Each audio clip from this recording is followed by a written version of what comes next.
In this video, I'm going to introduce you to the greatest introductory board game of all time. It's a beautiful visual feast of just color in front of you. It's a spatial abstract game. Look, let's go find out more why everyone's talking about Lacuna.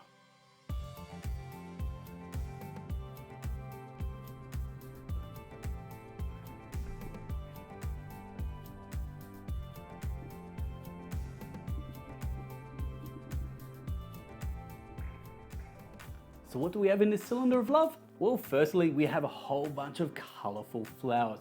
Now it's a two-player abstract game, so we're gonna have two lots of metal pawns. We're gonna have gold and silver, and I'll move them off to the side. Next up, we also have a ruler, because at the end of the game, we might have to measure distances between flowers and pawns. We're gonna have a little rule book, some spare little flowers there, which I think is a lovely touch, and a little baggie for your metal pawns. That's everything in the cylinder. Now let's teach the game. First things first, the first player, they're gonna put their pawn down between two identical colored flowers. So in this instance, I'm gonna put it between these two cyan flowers there, and as long as it's uninterrupted between the line, you then take those two flowers. Next person will go and take their turn.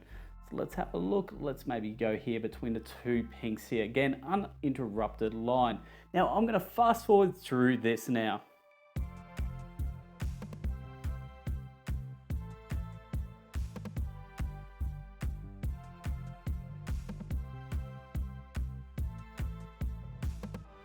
Now that is the first stage complete. Now the second stage, all we're going to do from here is measure the closest flowers to each pawn that's left on the table. Now some of these are going to be nice and easy to figure out, whereas some of these you might need to get the ruler out. Now let's put our flowers into piles. Now to determine the winner, just count up each single color flowers. So there's going to be 7 different colors. Whoever has the majority of each one of those colors is going to win that point. You win the most points, you're going to win. In this example, silver has the majority in 4 colors, while gold has the majority in 3 colors. So silver would have been the winner.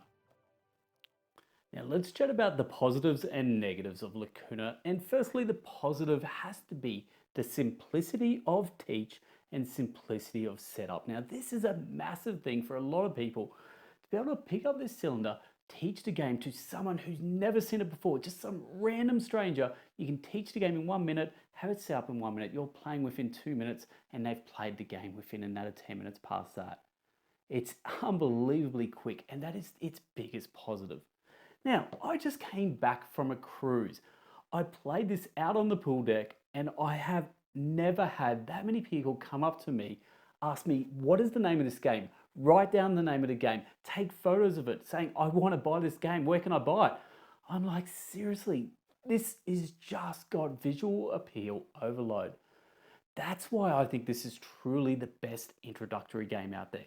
You add in that simplicity, plus the fact that people visually are just drawn to this game as they walk past. And again, I don't think I've got another game in my collection that does what Lacuna does. That's why this game is perfect for teaching modern board games to a wider audience who just is clamoring to try something like this. And now for the negatives. And look, the first thing I'm going to say is it is very much a spatial game. So a visual spatial game where you're eyeballing between lines there to make sure there's nothing in between, and you're trying to identify, you know, if I put my pawn there, is that going to be closest to a big clump at the end? Just a lot sort of going on visually. And for some people, that just doesn't come naturally to them, and that's totally fine. And maybe for them, they might not like it, but in saying that, they probably still will like it. But anyway, if you're not into visual, spatial looking games, well, cool, maybe it's not for you. The other negative is a lot of people talk about that the second player has a massive advantage because you get to place down your pawn last, and you get to have a look at the board, and you really get to choose where you're going to put it for maximum efficiency. Now, I don't know, I've probably played 40 to 50 games of this, and yeah, look, maybe a slight advantage to the second player, but mostly it doesn't really matter where I am first or second. I'm always losing anyway, so it doesn't really matter to me. But yeah, look, I can see some people sort of complaining about that, but overall, this game's just about fun. Who cares if you win or lose? Like, owning this and playing this is so much better than not owning this and not playing this. So look, I think the positives completely outweigh the negatives, and this is a 100% must own game. Now, as a board game reviewer and someone, I don't like saying that all the time. I know I seem to say it a lot on this channel, but this is a must buy. This is truly a game that I think everyone could own in your collection. Now, like I said, I think it's going to be the greatest introductory game. So someone who, they've come around and you just want to say, hey, look, come around, let's play a quick 10, 15-minute game. They're going to love it. But also, if you've got a partner, maybe, you just want to sit down and play with them every night, or you've got a favorite child and maybe the other children are playing on the tablet or something. Look, it doesn't really matter. I think everyone's going to get something out of this game. And if not, it plays in 10 minutes and you can move on to something else.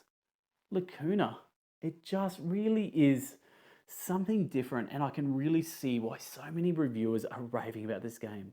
When I first played this, I played it down at PAX in Melbourne, and I was amazed. My partner was amazed. Like, this is potentially her _1 game of all time. That's how much she loves it.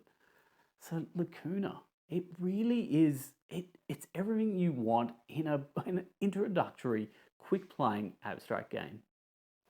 Now let's talk about another game that's similar to Lacuna, and I've gone for Umbra Via. Now this is another spatial game about flowers.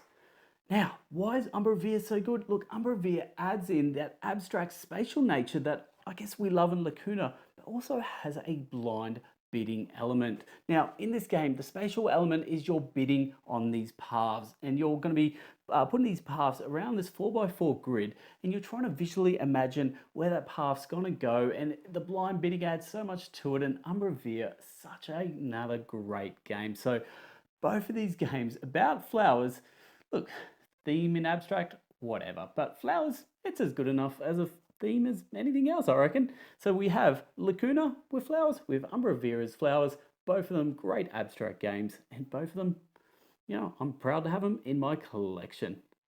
Anyway, that's all I have for this video. It was, look, a short video because, well, there's not much to say except for it's brilliant and you really do need it. So there we go, Lacuna, definitely getting all the rave reviews, and for good reason. So if you like this video, look, if you've played it, leave a comment, like it, whatever you want to do. I love to hear from you. I'm Hogs. This is the Bangers Project. Laters.